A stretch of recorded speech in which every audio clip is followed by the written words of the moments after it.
everybody, welcome back to my channel. If it's your first time on this channel, I welcome you, and don't forget to like, subscribe and share this video.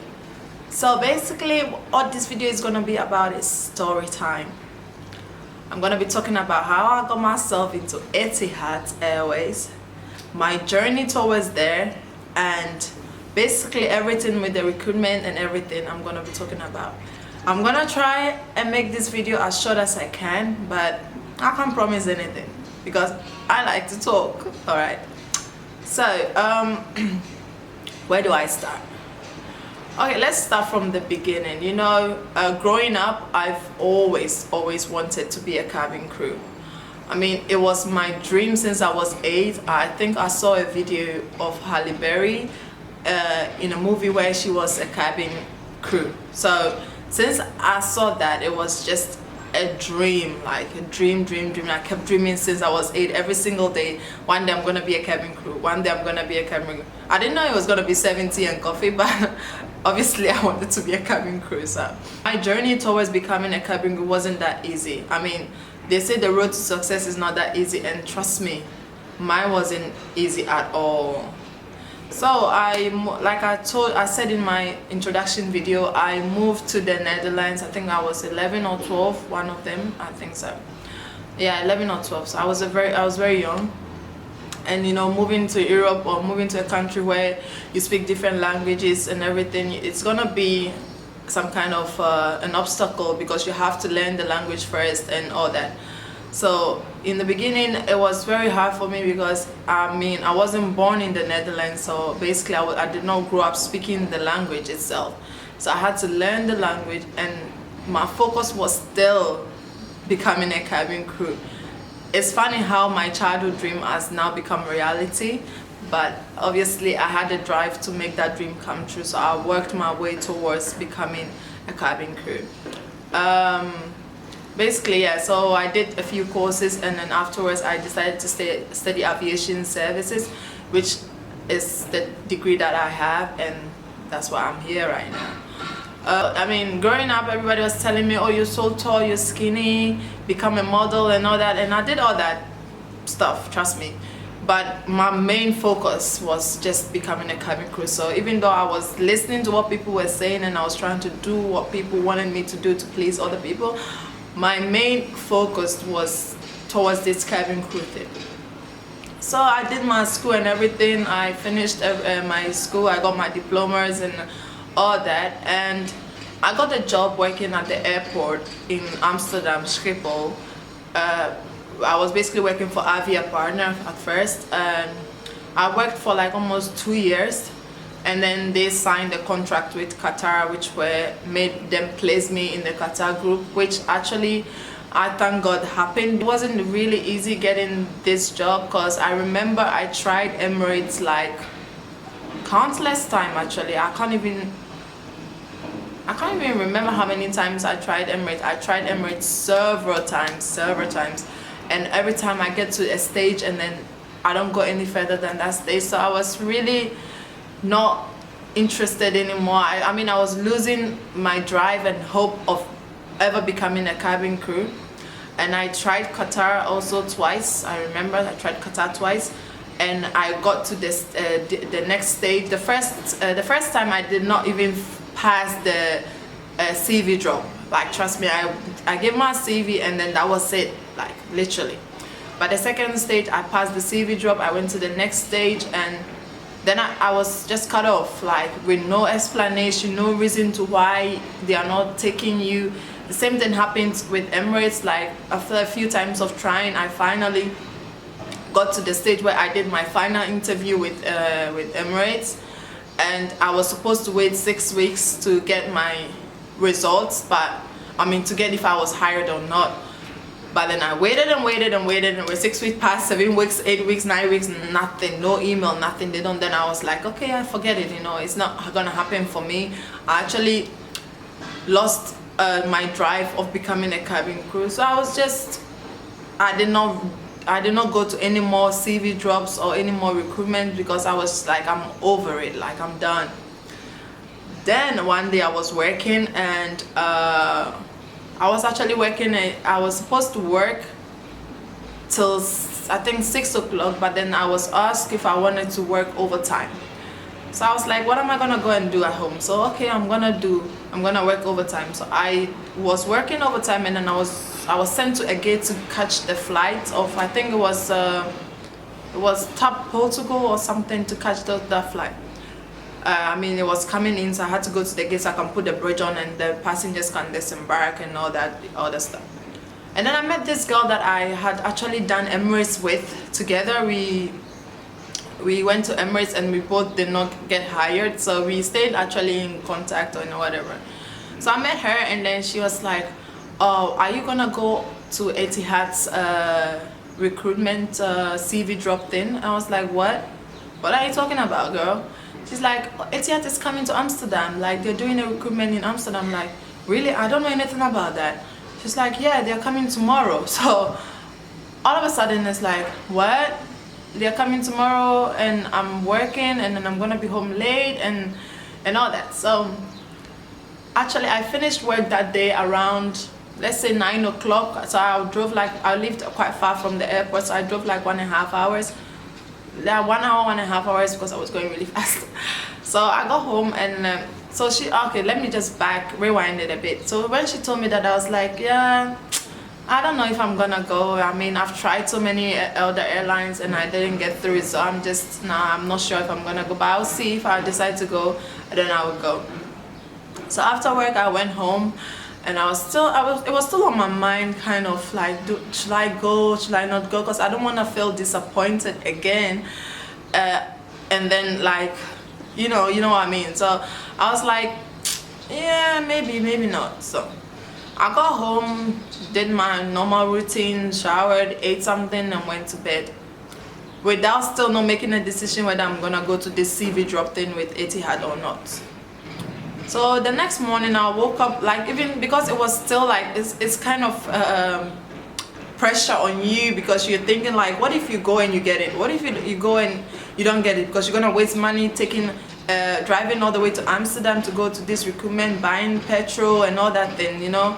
So it was just a lot of questions going through my mind at the same time. So I woke up very early that morning, even though I went to bed very late.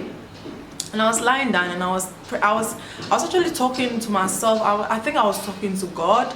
At the same time, I was talking to myself, because I was saying words out like, God, should I go to this recruitment? Should I not go? Should I just stay in bed?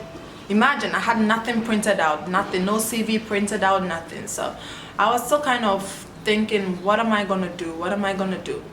So, and then I decided I'm just gonna lie down very quietly and talk to myself in my head, and talk to God and ask God, what should I do?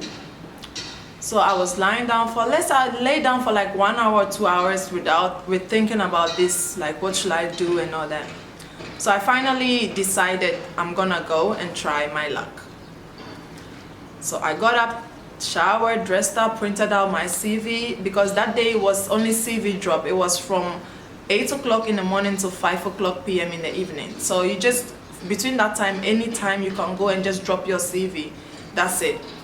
So I prayed, and then I told God, if this is what is meant to be, then let this journey not just be me going for nothing. Let it mean something.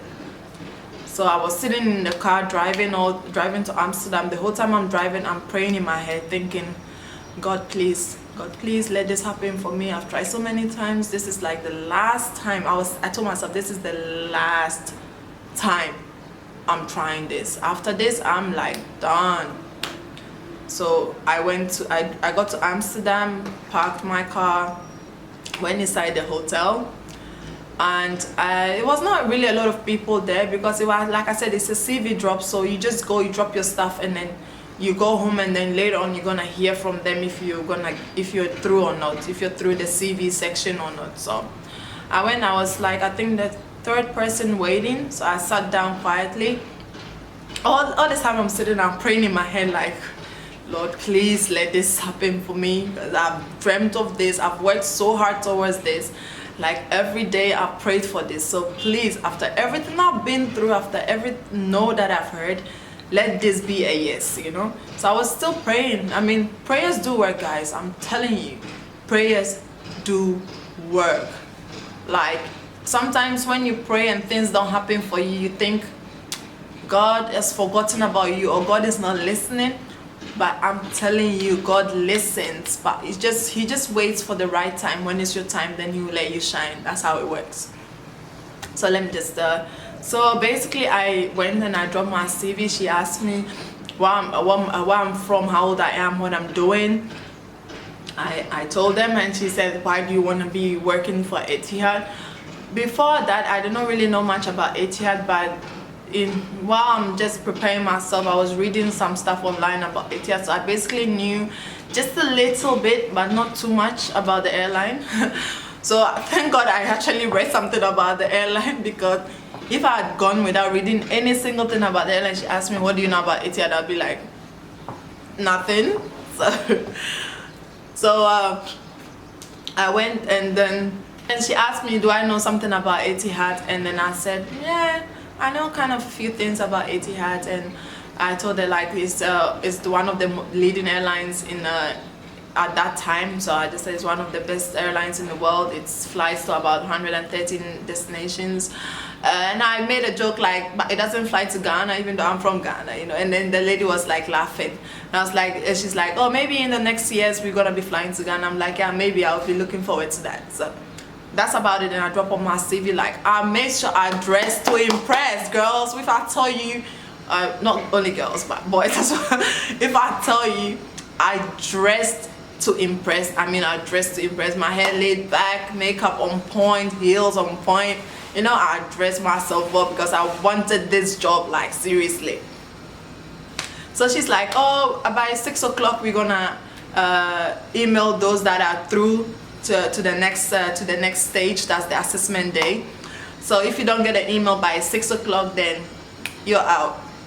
So I went home, still praying. I'm telling you guys, I'm still praying. Prayers do work. So if you want something, pray. Pray. Nothing comes easy in this life. Nothing comes easy. You have to work hard, pray, and hope that God will give you what you want. But I'm telling you, nothing comes easy. So I went home, did my normal routine. I even fell asleep. I woke up like 5 o'clock in the evening. Still no email, and I keep like refreshing my email, refreshing it, but still no email. So I decided I'm just gonna prepare something to eat, and then it was 5:45, no email. Then I decided, okay, it's over for me. Like at that point I gave hope. Like I'm like, okay, they're not gonna call me, it's done. So I called my job and I was like, is there any possibility for me to work tomorrow? She's like, yeah, we have some time, this and that, 8 o'clock to whatever. And I was like, yeah, sure, I'm gonna work because I have nothing doing anyways. So I hung up. The moment I hung up the phone, was like 5 minutes till 6. The moment I hung up the phone, you know what happened? My email, I got an email and it says Etihad Airways. My heart just dropped. Like literally, it dropped like boom, boom, boom, boom, boom in my stomach. And I was like, seriously? I didn't even read the email, and I called back my work and I was like, I'm sorry, but I have something came up. I can't work tomorrow. I'm sorry. And then me jumping around, it's like I did not, mind you, I have not even gotten the job yet. Yeah, it's just an email that you've been invited to the assessment day. That's it. And me like jumping around like a crazy chicken without head, happy, shouting, screaming like somebody gave me $1 million or something. And then I read the email, it's telling me you've been invited for the assessment day. These are the documents that you have to bring with you and all that. And even I was cooking, I just left the food on the fire and I went to the room. I took my USB, I started printing stuff out, printing diplomas, making passport pictures, copies and everything. So the next day came, I woke up way early than how I'm supposed to. I was supposed to be there at 8. I woke up so early and I was reading stuff about how to pass an assessment. It was crazy, like literally crazy. So I prepared myself, packed everything in a file, and went to the assessment day. I was there like 10 minutes to 8. I was there, and there was so many people, so many beautiful girls, guys. The moment I entered, I was like, geez, these are all my competitions, man. I'm telling you, I was thinking like, I got a lot of competition, like I need to pass this assessment and get this job, because these beautiful ladies here are all looking for the same thing that I'm looking for. So one way or another, I need to be part of those people. If they are picking 10 people, I need to be part of those 10 people. So I went inside and I started like chatting and with other girls. I mean, I would say, like, every time I will give this advice to people who want to be a cabin crew: you have to be confident, but not too confident. You don't have to be like an arrogant kind of confident. Just not act like you already got the job, but in a very like nice and decent way, I'll say. I started chatting to other people. I made a few friends then. And then we were invited into a room where you get an introduction about the airline, and then you line up and then you drop off your CV again, and with the documents that you were requested to bring with you, you drop it off again. And then after that, you do an English exams. So that's what happened. After that, I did an English exams, and with the English exam, they make the first cut. So after the introduction and everything, and the CV drop and the English exams, we were asked to go outside and wait. So we waited and waited, and then we were called back inside, and then that was where the first cut was done. So what she did was she mentioned a few names, and she asked them to wait outside. And the ones that she did not mention, that okay, you get a number. It's not really a name, you get a number. So you are just a number at that point. They don't know your name, I'm telling you. You're just a number. So they mentioned like your number, and if you do not hear your number, you remain in the room. If you heard your number, you go outside. So I did not hear my number, and I was sitting. I was like, Jesus Christ, what is going on? My heart is like pounding, boom, boom, boom, boom. And those who went outside were obviously went home, because they asked them to take their stuff when you're going to wait outside. So you never know whether those inside are the ones going home, or those outside are being taken to another room for their next assessment or whatever. So we got to stay. Then after, they did more explanation about the airline and how much you're gonna be earning once you're there, and the accommodation and the free tickets and all that, and blah blah blah blah blah. So after that, they divided us into groups, and then they gave us some pictures and some situations. Then we have to bring out a solution. But mind you, at that point, it's not the loudest or the person that is talking too much that you think you're gonna get hired. I'm telling you, you have to give everybody the chance to talk. It's teamwork. They wanna observe and see if you can work as a team. So it's a teamwork. I remember in my group there was this guy, he was the loudest. I'm telling you, he was always trying to be the leader in the group and everything. I don't know if he got hired, but anyways. So it's like the more loud you are, they don't like that. You have to be able to compromise as a group, because you're all working together as a group. So you have to be able to compromise. So they see how people interact with each other, and they answer questions. And after, the lady will come, and then she'll just pick people out and be like, what did you guys discuss? So you say everything about what the group discussed about. So after that, they will call out some numbers as well. At that point, they called my number. So imagine, I'm thinking, since the first section they did not call my number, and I got to stay. Now that they called my number, I'm leaving. So they said, take all your stuff out and that, and I was like, Jesus Christ, I can't believe this is happening. I can't believe this is happening. Like, I can't believe it's over for me. And I was just thinking in my head, please Lord, let this not be over for me. Let this be like a surprise or something. So they took us to a different room, and then they were like, congratulations, you passed this stage to the next stage. Imagine, my heart is like, hallelujah, Lord have mercy, like, thank you, Jesus. And we passed that stage, and then the last stage was a one-on-one, actually, because they're gonna like call you inside the room, and then you be talking to the recruiter, and she's gonna ask you some random questions. And it's kind of for me, it was kind of, they wanted to see how how I don't know how to put it, how you react under pressure. Yes, that's how I put it, how you react under pressure. So that's how they wanted basically to see. So after that, it was also like divided into groups, so we were all in a queue, and it was my turn. I went in the room very nervous, shaking, like if I had balls, my balls would drop down, I'm telling you.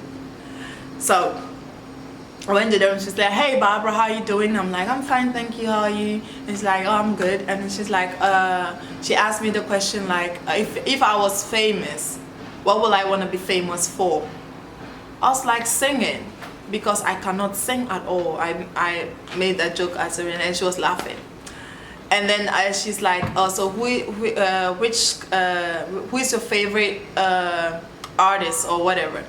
At that point, I swear to you, I didn't know who my favorite artist was. I just blurred out like anything. I just said, Destiny's Child.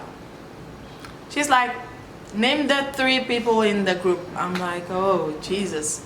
I was like, Beyonce, Kelly, and Michelle. And she's like, okay. And then I walked out. I was thinking, what the hell is this? What kind of questions are these? I was just thinking about all sorts of things, you know. And then after everybody has done their one-on-one, they took all of us back to a group, and then they put numbers. They put all of us in a room, and then they mentioned numbers, and they're like, if you hear your number, if you don't hear your number, no, what did they say? Yeah, they mentioned numbers, and they was like, if you do not hear your number, pack your bags and meet us outside. So those who did not hear their number, of course I heard my number, so I stayed inside, and those who did not hear their number, they packed themselves and they went out. So once we were inside one of the recruiters, the others were outside with one of the recruiters. So you don't know which one of you got the job. So then she's like, congratulations, you all passed your assessment, and for your final interview is gonna be up next. And everybody was like jumping, screaming, and happy and hugging each other. You know, at that point everybody loves each other. So then there was so many of us, that I think about 30 of us that passed the assessment. So it was like too much. So she said like, who wants to come back tomorrow for the final interview, because you get a final interview.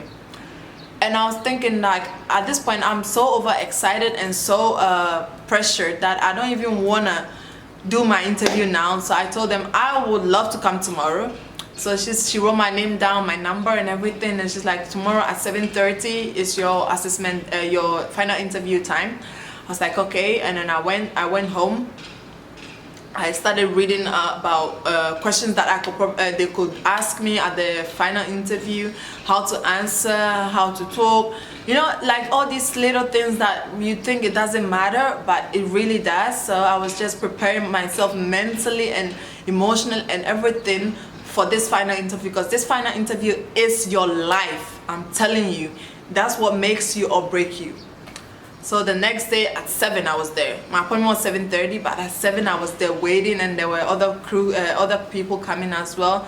A few had their interview as well, because some of them had earlier time than I did.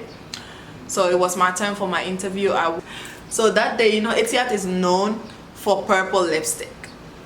So that day I dressed in white, black heels, and I put on a purple lipstick. So I walked to my interview thinking I already got the job, because I'm already dressing the part. You can see my lipstick, you know. So I went, and the lady was like, oh, you got a purple lipstick on, you're already dressing the part. I'm like, that's what I mean. Like, she already gave me a compliment. I was like, whew. I was a bit like, you know, I was nervous, but I was like less nervous after the compliment. I was like, okay, she actually noticed something about me. She really means like, I'm in business, I'm serious, I want this job, like, you know. So I went inside, and then they were interviewing me, asking me questions, why I want to leave my current job, and why I want to be with Etihad, and what do I think I expect when I move to the UAE with the culture and everything. Am I gonna be able to cope? And I answered all these questions perfectly. I told her like, I'm not even gonna go in the way I answered my questions, but I answered them perfectly because I'm here, I got the job. Okay. So after that she was like, we're gonna send you an email in the next 2 weeks, and if you don't get an email in 2 weeks, then we are sorry, but you're not chosen. So I was like, these people are gonna like stress me out for 2 weeks, 2 long weeks, imagine. So I went home, I'm like still praying, like praying and praying and praying. So the next day I went to work, I'm sitting there thinking like, okay, it's in 2 weeks time, but so I'm just gonna relax. And all of a sudden my phone was shaking. So I picked up my phone while I'm sitting at my check-in desk. I pick up my phone and then I see Etihad Airways. What? I thought they said 2 weeks. Anyways, I opened the email and it says, congratulations. That's the only word to be honest, that's the only thing I read. Congratulations. That's the only thing I read in the email. And I started screaming in the check-in. Everybody was like, you know, Schiphol, if you've been to Schiphol before, you know how the check-in is. I was screaming at the check-in and everybody was staring and asking me, what's wrong, what's wrong? And I was like, I got a job. It was so funny. And I was happy. I was jumping around, and in the email they would tell you instructions on what to follow next and everything. And I mean, that's what I did. And after the email, everything just happened so fast because I went for my interview on the 8th. No. I did my assessment on the 5th. And I went for I did my CV drop on the 5th. I went for my assessment on the 6th. And on the 7th, I did my final interview. And on the 8th, I got my congratulations email. And that was in November. And then I joined 10th of January. So imagine how fast it went for me. It went really quick, like so quick, and I was so surprised. And for me, the only thing I can say is thank you, Lord. That's all I can say, because no matter how much I prayed, I just felt like it was my time to shine. It was my time, and God. Yeah, so basically that's what happened. And so I had to do a lot of stuff to get here, and eventually I got my joining date. They will send you an email like, we want you to join on this date. Do you accept the date or not? And obviously I accepted because I was so excited. I didn't want to say no and wait for another date. I would never know when it's gonna be. So I just accepted that date they gave me, and then I prepared my way. I had like, in total I had 3 weeks to prepare my move to move to the UAE. 7th of January I flew to the UAE. So basically, yeah, so that's what happened. And I'm so grateful to God. Like, I don't know how many times I can say thank you to Lord for the opportunity He has given me. There will be another time for a story about the things that I've been through in my life, and how prayers and how through just keeping stuff to yourself has really helped me. And now I'm gonna get into that another time with another story. So if you want to know all these things, you know what to do. Just keep watching my channel and keep subscribing and keep liking and keep sharing and all that stuff. So basically, this is my journey. This is my story of how I ended up in the UAE, how I ended up with Etihad Airways, and my way towards coming to the UAE and working as a cabin crew. At this point, what I would say is thank you for watching. And if you have any questions or any advice or any feedback or anything, just leave your comments down below. And don't forget to like, subscribe and share this video. It might encourage somebody that wants to be a cabin crew and that is ready to give out that is ready to give it up, that there is still hope regardless. After it doesn't matter how many times you work hard towards it or how many times you suffer or everything, there is one day God is gonna open the door for you that nobody can close. When I say nobody can close. And keep things to yourself, you know. Don't tell everybody your business. Just keep it to yourself, and then when you get there, then you can tell everybody your business. I'm just joking. So thank you so much for watching, and see you next time. Guess who came with that bag? Guess who came in that Jag? Guess who came to the club just to fuck it up, make a hater mad? Guess who came in that Benz, but he leaving in the race? Guess who kept it 1K? Guess who never lost faith?